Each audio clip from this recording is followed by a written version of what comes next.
328 might be one of the best chapters we've gotten in years from an emotional, philosophical, lore-heavy perspective.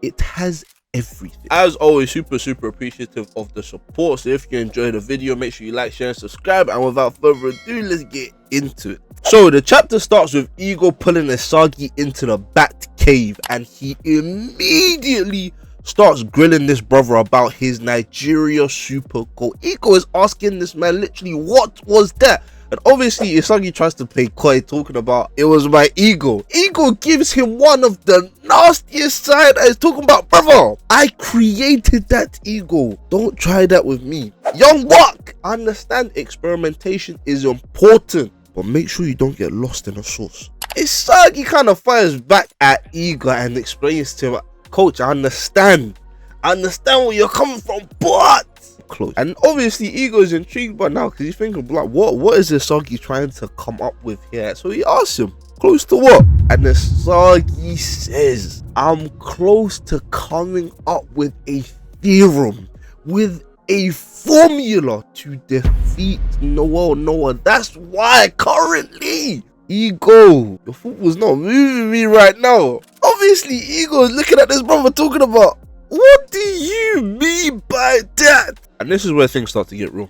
So Asagi turns to Ego and says, coach, you remember those miraculous plays that you sent me? I watched them consistently, continuously, and it made it very painfully clear. Even if I was to be reborn 100 times, there is no way physically that I can match the likes of Noah, let alone Loki, Lorenzo, or Kaiser. At present, when it comes to pure innate natural ability, I ain't got it like that. And I can't lie, this was actually one of my favorite lines from Asagi, because this is so unashamedly realistic about who and where he is currently. Because really think about everything that Asagi's been. Asagi is technically right now the #1 player in Blue Lock. Obviously that's alongside Itoshi Rin, but to even be at this point where technically he's beaten Loki, he cooked Lorenzo, he destroyed Kaiser, and even threatened the world's #1, the world's greatest player right now on the world stage. And Asagi still has the wherewithal to say that, yeah, despite all of that, I'm still not close to these guys. Hey man, obviously we talk about Asagi's downfall a lot, but this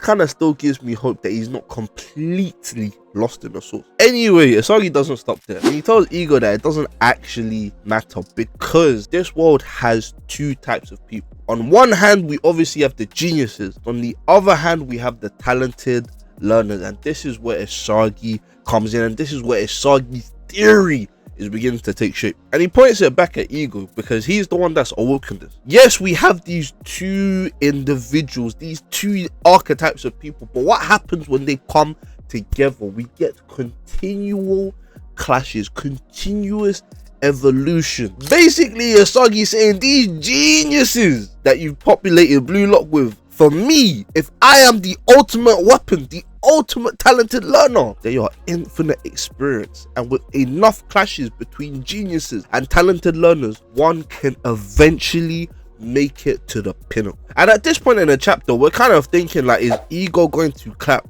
back? Is he going to pick apart this theory? What are his thoughts? And it's almost like there's a palpable silence. Ego just freezes, and instead of critiquing or offering praises, he asks Asagi a very simple question. Asagi Yoichi, do you believe the god of football exists? And Asagi's reaction is similar to all of us. He's like, oh, what is this Ego brother talking about? So Asagi's like, oh, are you talking about Zico or like Maradona? Like, what was going on here? And Ego's like, no, I'm talking about an unscientific, ethereal feeling when everything is in perfect alignment, and it almost feels as if God himself is guiding your destiny. And at this point, for the first time in 300 plus chapters, we see a glimpse into Ego's path, and he says, for 7 minutes on the football pitch, I felt as if God himself was guiding me.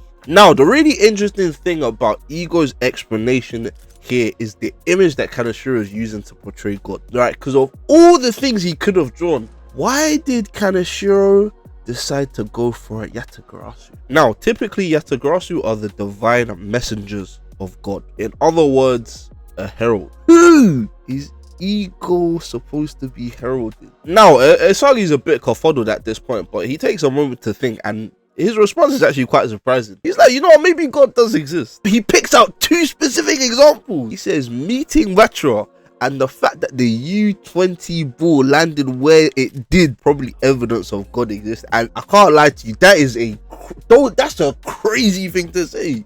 And at this point, we're like hoping to get deeper and deeper into this philosophical conversation about the God of football, but Ego just ends things short, and he's like, but God won't help me anymore, and that is the reason why I quit football. And you're just like, damn, kind of sure you're really going to end this chapter here, bro, after giving us a glimpse into Ego's backstory.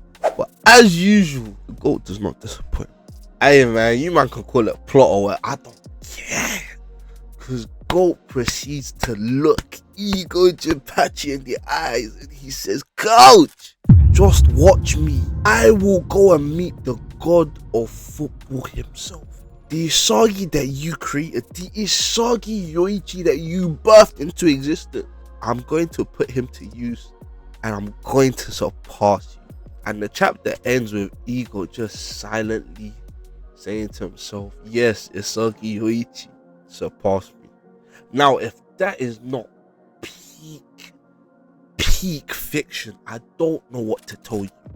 I don't know what to tell you. Like, are you guys thinking about the permutations of this? Are you thinking about the ramifications of it? This is Ego. This is arguably the most logical character in this whole damn show.